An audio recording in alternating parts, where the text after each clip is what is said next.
Students की मांगे हैं, पहला धर्मेंद्र प्रधान और अमित शाह का रेजिग्नेशन, दूसरा कि स्टूडेंट्स को जिन्होंने मारा है, जिन्होंने ह्यूमिलिएट किया है, उन पर एक्शन लिया जाए।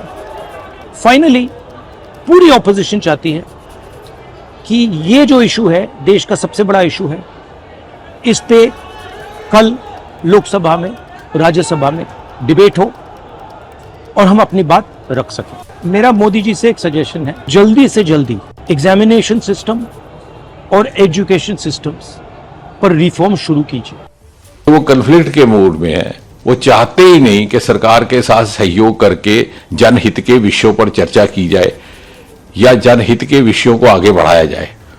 वो ये मन बना करके आए हैं कि कन्फ्रंटेशन हो, कन्फ्लिक्ट हो, मुझे कोई मुद्दा मिले।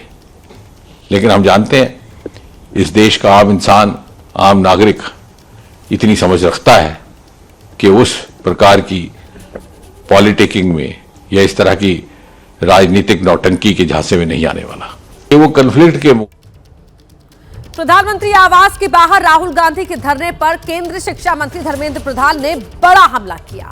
आरोप लगाया कि राहुल गांधी नीट के छात्रों का समाधान नहीं चाहते, बल्कि उन्हें सियासी हथियार बनाकर संसद से सड़क तक व्यवधान डाल रहे हैं। छात्रों को सियासी हथियार बना रहे हैं राहुल गांधी, ये कहना धर्मेंद्र प्रधान का। समाधान नहीं, व्यवधान डालना है राहुल गांधी का मकसद। राहुल के लिए ये छात्रों का मुद्दा है ही नहीं। राहुल बातचीत का रास्ता खुला है, लेकिन राहुल टकराव चाहते हैं। नीट को लेकर सरकार संसद में चर्चा को तैयार है और इन तमाम बातों का जिक्र करते धर्मेंद्र प्रधान ने राहुल गांधी पर व्यवधान डालने का आरोप लगाया है। तो बीजेपी लगातार राहुल गांधी के रवैये को लेकर सवाल खड़े कर रही है। बीजेपी अध्यक्ष नितिन नवीन का कहना है कि विपक्ष के नेता के तौर पर राहुल गांधी का बर्ताव गैर जिम्मेदाराना है। इस तरह से पीएम के आवास तक पहुंचकर प्रोटेस्ट करना बिल्कुल ठीक नहीं है। राहुल गांधी अराजकता के प्रतीक बन गए हैं। लोकतंत्र में विरोध और अराजकता दोनों अलग अलग शब्द हैं। विरोध जब मर्यादा की हदों को पार कर जाती है तो अराजकता बन जाती है, और हम शुरू से कहते रहे राहुल गांधी जी अराजकता के प्रतीक बनकर उभर रहे हैं। प्रधानमंत्री आवास के पास जब राहुल गांधी और कांग्रेस के नेता धरना दे रहे थे तो सरकार की ओर से पीएमओ में राज्य मंत्री जितेंद्र सिंह ने उनसे बातचीत की। जितेंद्र सिंह का कहना है कि जब राहुल से कहा गया कि सरकार संसद में चर्चा के लिए तैयार है तो वो धरना खत्म होने को राजी हो गए, लेकिन कुछ ही देर में उन्होंने अपनी बात से यू टर्न ले लिया।